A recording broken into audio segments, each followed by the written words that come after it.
तो नमस्कार, आदाब, सत श्री अकाल, राम राम, खम्मा गणी दोस्तों। मैं रजनी स्वागत करती हूँ आपका हमारे चैनल द सक्सेस में। तो दोस्तों आज है 23 जुलाई, सुबह के बज गए हैं 6। तो good morning all of you. मैं तो वीडियो 22 को रिकॉर्ड कर रही हूँ, लेकिन आपको सुबह 6 बजे मिलने वाला है। तो सबसे पहले गुड मॉर्निंग। कल हमने डिस्कस कर लिया था मेंस का आंसर राइटिंग। शाम को करंट अफेयर्स नहीं आए क्योंकि न्यूज़ कम थी। परसों आ जाए, मतलब आज आ जाएंगे करंट अफेयर्स। तो जिस दिन भी मतलब न्यूज़ कम मिलती है मुझे, मैं कंबाइन करके डाल देती हूँ, ठीक है। तो दोस्तों आज हम डिस्कस करने वाले हैं महिला आरक्षण विधेयक। तो जब मैंने आपको पेगासस वाली न्यूज़ पढ़ाई थी, आपको पता है कि हमारे संसद का मानसूनी सत्र चल रहा है, और मानसूनी सत्र में मैंने बोले थे कि 2 मुद्दे छाए हुए हैं। एक तो पेगासस जासूसी मामला और दूसरा महिला आरक्षण विधेयक, है ना। तो 2 मुद्दे अभी छाए हुए हैं, तो दोनों पे बहसें हो रही है। तो हमारे लिए महिला आरक्षण विधेयक जो है वैसे भी इम्पोर्टेंट रहता है। वुमेन एम्पावरमेंट के नाम से भी इंटरव्यू में तो ज़्यादातर ये क्वेश्चन पूछा ही जाता है कि इतने सालों से महिलाओं को आरक्षण नहीं मिल पाया। एक तरफ तो हम इतनी प्रगति की बात करते हैं, दूसरी तरफ हमारे वो नेता ही मतलब कभी मतलब चाहते ही नहीं है आरक्षण दिया जाए। तो इस मुद्दे पर सारे दोस्तों पोज एंड कॉन्स हम डिस्कस कर लेंगे कि क्यों दिया जाना चाहिए, क्यों नहीं दिया जा रहा है, और आगे हम क्या कर सकते हैं। और ये बात अभी सुर्खियों में किस लिए आई है, तो वैसे तो चलो पढ़ ही लेते हैं किस लिए आई है। थोड़ा सा इंट्रोडक्शन में मैंने करंट से रिलेट करते हुए ही लिखा है कि लोकसभा और विधानसभाओं में महिला आरक्षण विधेयक लंबे समय से चर्चा में रहा है। यह विधेयक राज्यसभा में पास किया जा चुका है और लोकसभा में लंबित है। अगर आपको पता हो तो दोस्तों, लोकसभा और विधानसभा, लोकसभा मतलब लोकसभा और राज्यसभा, यूँ कहें संसद, है ना, और विधानसभाओं में महिला आरक्षण विधेयक लंबे समय से चर्चा में रहा है। और यह विधेयक राज्यसभा में, जैसे संसद के 2 सदन होते हैं, ठीक है, एक हो गया लोकसभा और एक हो गया राज्यसभा। तो किसी भी विधेयक के पास होने के लिए जरूरी है कि वह दोनों सदनों से पास हो, और दोनों सदनों से पास होने के पश्चात उस पर राष्ट्रपति के हस्ताक्षर होते हैं, और फिर कोई भी जो मतलब विधेयक है वो कानून बन जाता है, एक्ट बन जाता है। कोई भी बिल जो होता है वो एक्ट बन जाता है, ठीक है। तो ये जो विधेयक है दोस्तों, यह लंबे समय से राज्यसभा में पारित हो चुका है। हालांकि बहुत लंबे पहले से चला आ रहा है, लेकिन तब तो मतलब दोनों सदनों में ही पास नहीं हुआ था। फिर भी 2008 से यह राज्यसभा में पास हो चुका है, लेकिन लोकसभा में तब से यह लंबित है, मतलब लोकसभा में रखा हुआ है। इतनी सरकारें आई और गई, 2008 के बाद में किसी भी एक सरकार ने इसे पास करने की ज़रूरत महसूस नहीं की। तो आप समझ सकते हो कि जो नेता बड़े बड़े वुमन की बात करते हैं, वुमन एम्पावरमेंट की बात करते हैं, महिला अधिकारों की बात करते हैं, उन्हें यह बर्दाश्त नहीं है कि महिलाएं उनके बराबरी में खड़ी हों, संसद में पहुँचे। हालांकि हमारा जो कोटा है, मतलब हम जो जनसंख्या प्रतिशत रखते हैं, वो मैंने इस क्वेश्चन में लिखा नहीं है, लेकिन एक लाइन आप याद कर सकते हो, लिख सकते हो आंसर में, कि महिलाएं जो है वो अगर जनसंख्या की बात करें तो पुरुषों की तुलना में 50% है। 50% है, मतलब हम भारत की आधी आबादी शेयर करते हैं। आधे पुरुष आधी महिलाएं, लगभग बराबर से ही है ना। लेकिन हम इतने सालों बाद, आज़ादी के इतने सालों बाद, 1947 में हम आज़ाद हुए थे, इतने सालों बाद भी हम सिर्फ 33% हक मांग रहे हैं अपना, कि 50% नहीं, कम से कम 33% सीटें हमारे लिए रिजर्व हो। रिजर्व क्यों होती है दोस्तों? कोई सेंसिटिव तबका होता है जिसका वर्षों से विकास नहीं हो पाया होता है, तो हम उनके लिए कुछ सीटें रिजर्व करते हैं कि एक बार इन सीटों पर उनके प्रतिनिधि आएंगे तो फिर धीरे धीरे उस समाज के, उस सोसाइटी के, उस वर्ग के और लोग फिर वहाँ पे उन्नति करने लगेंगे, ठीक है। जैसे कि हमने रिजर्वेशन भी इसी आधार पे दिया था कि भाई कुछ हमारे समाज में जो कम डेवलप लोग हैं उनको हम एक बार को आरक्षण देकर इस मतलब लेवल पे लाए, और फिर धीरे धीरे दोस्तों आरक्षण मतलब बढ़ता है, सुविधाएं हम एक्स्ट्रा देने लगते हैं, तो धीरे धीरे उनमें एजुकेशन का डेवलपमेंट होता है, और फिर आगे आने वाली पीढ़ियाँ ऑटोमेटिक डेवलप होने लगती है। तो यही सारी चीज़ वुमन भी मांग रही है कि हमें 50% आबादी हम शेयर करते हैं, 100% सीटें आप ले जाते हो, तो कम से कम हमारे लिए 33% तो रिजर्व करो। कायदे से तो 50% पुरुषों के लिए और 50% महिलाओं के लिए होनी चाहिए थी, लेकिन अभी तो हम सिर्फ 33% ही मांग रहे हैं। तो वो विधेयक भी हमारे जो संसद है उसमें इतने सालों से लंबित है, ठीक है। अब बात करें 2019 की, तो 2019 में जब लोकसभा चुनाव हुए थे दोस्तों, तो हमारे भारत का एकमात्र ऐसा दल था, उड़ीसा का बीजेपी दल, जिसने अपने चुनावी पार्टी में मतलब 1/3 महिलाओं को आरक्षण दिया था। मतलब 1/3 महिलाओं को टिकट देना अनिवार्य कर दिया था कि 33% टिकट महिलाओं को दिया ही जाएगा उनके पार्टी में। तो यह भारत की पहली पार्टी है और एग्जाम्पल है पूरे भारत के लिए कि भाई कोई, क्योंकि ना महिलाएं जीतती क्यों नहीं है दोस्तों? पहली बात तो राजनीति में करियर कोई बनाने ही नहीं देता, घर वाले रिफ्यूज़ कर देते हैं, ठीक है। कोई घर वालों से लड़ लड़ा के या फिर किसी की फैमिली सॉलिड हो, चलो मान गए घर वाले, तो आती भी है तो छोटे लेवल मतलब सरपंच बन गई और ज़्यादा से ज़्यादा एमएलए भी बहुत कम बन पाती है, एमएलए भी नहीं बन पाती, ठीक है। और मान लो एमएलए भी बन गई, ठीक है, तो क्या होता है कि जब एमएलए के लिए टिकट चाहिए होती है ना, राजनीतिक पार्टियां ज़्यादा से ज़्यादा प्रेफर करती हैं कि पुरुषों को ही टिकट दे। महिलाओं को टिकट कम मिलती है जब उनके पति, मतलब जैसे सरपंच में महिलाएं क्यों आती है, क्योंकि महिलाओं के लिए रिजर्व कोटा रिजर्व कर दिया है। तो जब सीट आएगी तो वो उसी पार्टी की, मतलब उसी इलाके की, उस घर की वुमन ही होगी जिनके ऑलरेडी पति राजनीति में एक्टिव है। तो वो कि भाई इस बार महिला की सीट आई है तो महिला को चुनाव मतलब पत्नी को चुनाव लड़ने दिया जाए। हालांकि बहुत सारी जगह पे हम यह भी देखते हो कि उसके पश्चात भी पीछे से काम सारा वो पुरुष ही करता, महिला सिर्फ उस पर साइन करती है। लेकिन धीरे धीरे ये सारी चीज़ें बदल रही है, महिलाएं एक्टिव हो रही है। जैसे कि हमने देखा था हमारे जयपुर में दोनों महिलाएं मतलब मेयर बनी थी, है ना। और अपने 7 संभागों में से शायद अब भी मतलब मतलब 7 मेयर हैं शायद, मतलब राजस्थान में, उनमें से 5 पे अभी भी महिलाएं हैं। कितने हैं अभी याद नहीं है, मैंने इंटरव्यू के टाइम पे तो याद किए थे कि भाई इतने में से इतनी महिलाएं हैं। तो दोस्तों इतनी सारी महिलाएं हैं।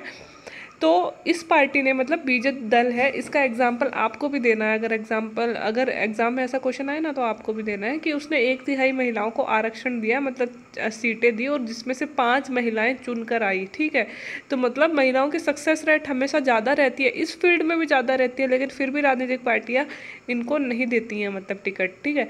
और ओडिशा वह पहला राज्य बना। फिर दोस्तों इनके देख के ना वहाँ पे और भी जो दल थे, लाइक बीजेपी, कांग्रेस, जो भी थे, बीजेपी थे, उन्होंने भी महिलाओं को सीटें दी, मतलब टिकटें दी। और वहाँ से उनकी पार्टी से भी, शायद बीजेपी पार्टी से भी 2 महिलाएं जीती। इसलिए फिर ओडिशा की जो विधानसभा है दोस्तों, वो पहली ऐसी, मतलब ओडिशा से 1/3 महिला सांसद बनी थी। और इस क्षेत्र में यह एक सकारात्मक पहल हम देख सकते हैं कि भाई मतलब कोई तो राज्य ऐसा सामने आया जिसने ऐसी सकारात्मक पहल की। और अपने जो लोकसभा चुनाव हुए थे 2019 में, उसमें जो 33% महिलाओं को टिकट दिया, उसमें से 5 महिलाएं जीती।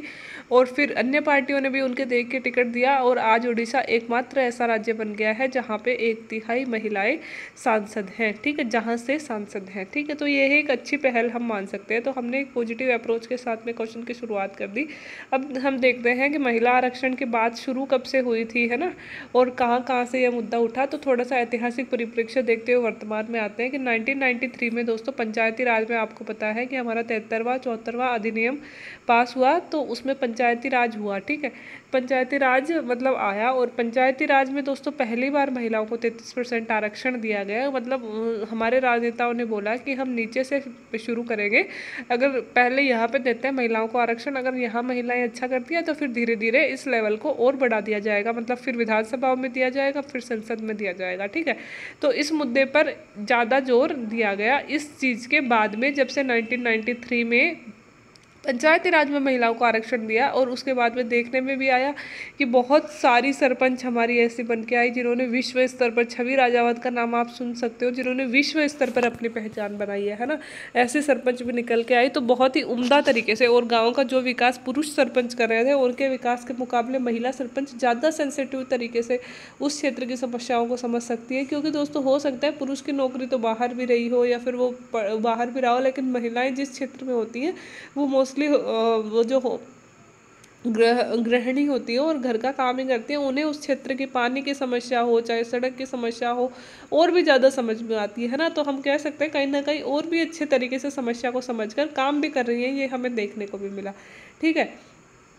उसके बाद में दोस्तों 1993 में पंचायती राज में आरक्षण दे दिया। तो सबसे पहले फिर 1996 में HD देवेगौड़ा सरकार आई और इन्होंने पहली बार संसद में यह विधेयक पेश किया। कौन सा विधेयक? महिलाओं को 33% आरक्षण देने का। इसके बाद में तो जब 1996 में दोस्तों इन्होंने विधेयक पास मतलब पेश तो कर दिया, लेकिन क्या हुआ कि किन्हीं कारणों की वजह से इनकी सरकार ही गिर गई और यह विधेयक वहीं की वहीं ख़त्म हो गया, ठीक है। तो वो बात फिर ख़त्म हो गई। उसके बाद में दोस्तों 1999 में, 2002 में, 2003 में ये विधेयक लाया गया, परंतु पास नहीं हो पाया। कईयों बार प्रयास किए लेकिन यह पास नहीं हो पाया। तो लाने वाले भी वही लोग थे, पुरुष लोग ही, और पास करने वाले भी वही लोग थे। मतलब सिर्फ दिखावा किया जाता है कि हम पास करवाना चाहते हैं। भाई पास करवाने वाले भी तो तुम ही हो, अगर पास ही करवाना चाहते तो करवा नहीं सकते थे क्या? लेकिन नहीं, मतलब अंदर से एक इच्छा शक्ति जो होती है वो वास्तविक रूप में थी ही नहीं, ठीक है। 2008 में 2008 में जब मनमोहन सरकार आई दोस्तों, तो कांग्रेस पार्टी के चुनावी घोषणा पत्र में लिखा गया था कि अगर हम लोग आएंगे तो महिला आरक्षण विधेयक को पास करवाएंगे। तो चुनावी घोषणा पत्र के वादों को फिर पूरा करना जरूरी हो जाता है। तो मनमोहन सरकार पे जब प्रेशर पड़ा कि आपने ये वादा किया था और इस क्षेत्र में काम नहीं किया, तो दोस्तों 2008 में मनमोहन सरकार ने 108वां संविधान संशोधन वो लाई और इस संशोधन के द्वारा यह विधेयक पुनः संसद में लाया गया और 2010 में यह राज्यसभा में पास हो गया।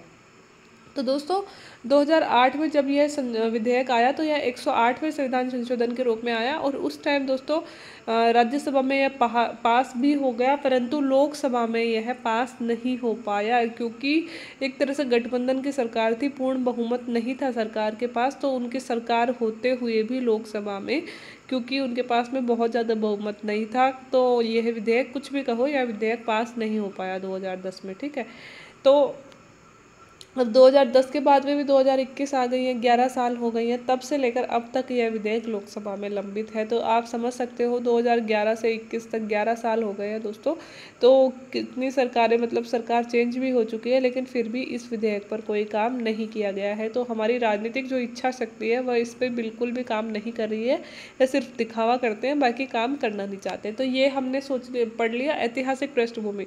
तो जब भी महिला आरक्षण विधेयक आए, इतनी सी 5-6 लाइन्स में हमें ऐतिहासिक पृष्ठभूमि तो लिखनी होगी कि भाई यहाँ से मुद्दा शुरू हुआ था और अभी हम यहाँ पे ठहरे हुए हैं। अब विधेयक की आवश्यकता क्यों है, क्यों जरूरी है दोस्तों महिला आरक्षण विधेयक? तो 2-3 रीजन, ऐसे तो हम बहुत सारे रीजन दे सकते हैं कि इसलिए ज़रूरी है। जैसे सबसे पहला रीज़न तो आप यही दे सकते हो कि महिलाएं आधी आबादी का प्रतिनिधित्व करती हैं, 50% महिलाएं हैं, तो उनको अधिकार भी तो होने चाहिए, तो इसलिए आरक्षण दिया जाना जरूरी है ना। दूसरा रीजन दोस्तों, अभी ग्लोबल जेंडर गैप इंडेक्स आया था 2021 वाला, उसमें महिला मंत्रियों की जो संख्या है 2019 में 23.1% थी, जो 2021 में घटकर 9.1% हो गई। तो पहली बात तो दोस्तों, मतलब राजनीति में पहुंच नहीं रही महिलाएं, जो पहुंच रही है ना, ठीक है, जो मतलब एमपी भी बन गई, उसमें से भी दोस्तों एमपी और एमएलए बन गई, ठीक है, उसमें से भी दोस्तों आप देख रहे हो कि उसमें से जो मंत्री बनाई जाती हैं वो 2019 में 23% महिलाएं जो एमपी और एमएलए में से मंत्री बनाई गई थी, वो रेट भी कहीं ना कहीं घटकर 9.1% हो गई है। तो आप समझ सकते हो कि हम इस क्षेत्र में आगे बढ़ने चाहिए थे, जो कि हम पीछे जाते जा रहे हैं। ठीक है, तो अगर हमारा ऐसा ही इंडेक्स रहा तो दोस्तों हमारे समाज का एक तबका, मतलब महिलाएं जो है वो बहुत पीछे रह जाएंगी। और महिलाओं की उन्नति के लिए ज़रूरी है दोस्तों कि हर एक क्षेत्र में महिलाएं बराबरी में रहें, क्योंकि दोस्तों देखो, एक किसी भी क्षेत्र में, चाहे किसी क्षेत्र में महिलाएं अग्रणी हो, तो भी उस क्षेत्र का पूरा विकास नहीं हो पाएगा, क्योंकि आधी आबादी हमारी पुरुष भी है, तो वहाँ भी पुरुष होने जरूरी है, क्योंकि समस्याएं दोनों तरह से होती है, पुरुषों की भी होती है, महिलाओं की भी होती है। अगर दोनों मिलजुल के काम करेंगे ना, तभी सॉल्व हो पाएगी। ठीक है, तो अगर राजनीति में सिर्फ पुरुष ही पुरुष हैं तो महिलाएं की समस्याएं कैसे समझी जाएंगी, है ना। तो इसलिए ज़रूरी है कि महिलाएं भी होनी चाहिए, हर एक फील्ड में दोनों का बराबरी का भागीदारी होनी चाहिए।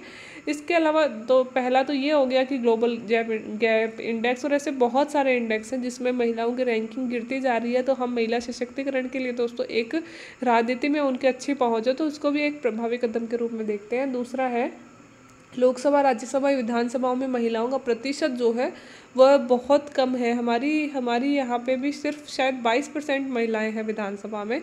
तो आप समझ सकते हो 33% से हम बहुत ज़्यादा, 22 भी नहीं है, शायद 14 ही है ना। आप चलो आज चेक करके बताना कि कितने जो हमारे एमएलए हैं वो महिलाएं हैं 200 में से। तो आप चेक करके बताना, शायद मेरे हिसाब से 28 या 29 के लगभग आसपास इतनी एमएलए हमारी महिलाएं हैं। तो आप नीचे कमेंट बॉक्स में कमेंट करके बताना। इसके अलावा दोस्तों महिला अपराधों को कम करने के लिए भी राजनीति में, क्योंकि राजनीति में अगर महिलाएं आएंगी, ज़्यादा सेंसिटिव तरीके से महिलाओं का अपराधों को समझेंगे, तो हम कह सकते हैं कहीं ना कहीं उस पर अंकुश लगेगा। और महिला पुरुष में समानता हेतु भी, क्योंकि आधी आबादी प्रतिनिधित्व करती है, तो समानता हेतु भी जरूरी है। अगर बात करें कि बाधाएं क्यों है, तो सबसे बड़ी बाधा तो दोस्तों वही पितृसत्तात्मक सोच है, कि वो बहुत ही गलत सोच है कि पुरुष ही कर सकते हैं, पुरुष ही अच्छे होते हैं, पुरुष ही समझ सकते हैं, पुरुषों में ताकत होती है। तो सबसे बड़ी तो यही सोच है कि महिलाएं राजनीति के लिए बनी नहीं है। दूसरा कि दोस्तों कोटे में कोटा की भी एक बात चलती है जैसे कि 33% कोटा महिलाओं को दिया जाना है, तो अगर इसकी मांग हम सॉलिड तरीके से करें, उससे पहले ये डिमांड शुरू हो जाती है कि 33% में भी ज़्यादातर उच्च वर्ग की महिलाएं आ जाएंगी, तो सबसे पहले इस 33% में भी सीटें बांट दी जाएँ कि इसमें ओबीसी की इतनी होंगी, एससी महिलाओं की इतनी होंगी, एसटी महिलाओं की उतनी होंगी। तो जब मतलब मांगने वालों में ही, आरक्षण मांगने वालों में ही दोस्तों मतलब एक वो कहें अपन संगठन नहीं है, तो वो कहाँ से पुरजोर तरीके से मांग करेंगे। तो एक कोटे में कोटा वाली प्रॉब्लम भी आती है। एक है राजनीतिक पार्टियों द्वारा महिला प्रतिनिधियों को टिकट ही नहीं दी जाती है, तो जीतेंगे तो तब जब वो टिकट देंगे, तो टिकट ही नहीं दी जाती है। तो ये 3-4 बाधाएं हम बता सकते हैं। ऐसे कहने को बहुत सारी बाधाएं हैं, लेकिन हमारे पास इतनी जगह होगी तो हम मोटी मोटी बाधाएं बता सकते हैं। अब दोस्तों, महिला आरक्षण विधेयक को पास करवाने हेतु क्या सकारात्मक उपाय हम कर सकते हैं या किए जाने चाहिए। तो दोस्तों, संविधान के अनुच्छेद 14 में जो समानता का अधिकार है, 15 में अवसर के जैसे अवसर की समानता दी गई है, 39 में दोस्तों समान अवसर सबको उपलब्ध करवाए जाए, 46 में सामाजिक न्याय की बात की गई है।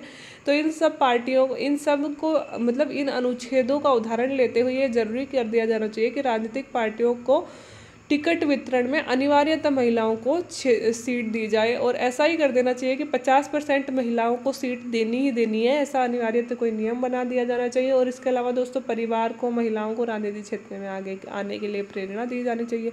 इसके अलावा हम बोल सकते हैं कि दोस्तों, जैसे कुछ स्पेशल ट्रेनिंग दे दी जाए या फिर शिक्षा को बढ़ावा दे दिया जाए, है ना, ये सारी चीज़ें हम इस पर और ऐड कर सकते हैं। तो ये था दोस्तों हमारा 100 शब्दों में महिला आरक्षण विधेयक। तो आई होप कि मैंने सारे पॉइंट्स इसके कवर कर लिए। कुछ भी नए डेटाज आते हैं तो आप इसमें आधा पेज की जगह छोड़ दिया कीजिए जहाँ भी आंसर लिख रहे हैं। तो नए डेटा कुछ भी आपको इनसे रिलेटेड मिल रहे हैं कि इतनी % महिलाएं राजस्थान में है, इतनी % भारत में है, ये संख्या घट गई है या फिर बढ़ी है ना, वो सारे डेटा आप इसमें ऐड करते रहिएगा। इससे क्या होता है, हमारा आंसर अगर डेटा करंट के 1-2 ऐड कर देते हैं तो और अच्छा बन जाता है। तो आज के लिए इतना ही। वीडियो अगर अच्छा लगा हो तो please like, share and subscribe my channel. बाकी वीडियो देखने के लिए थैंक यू सो मच।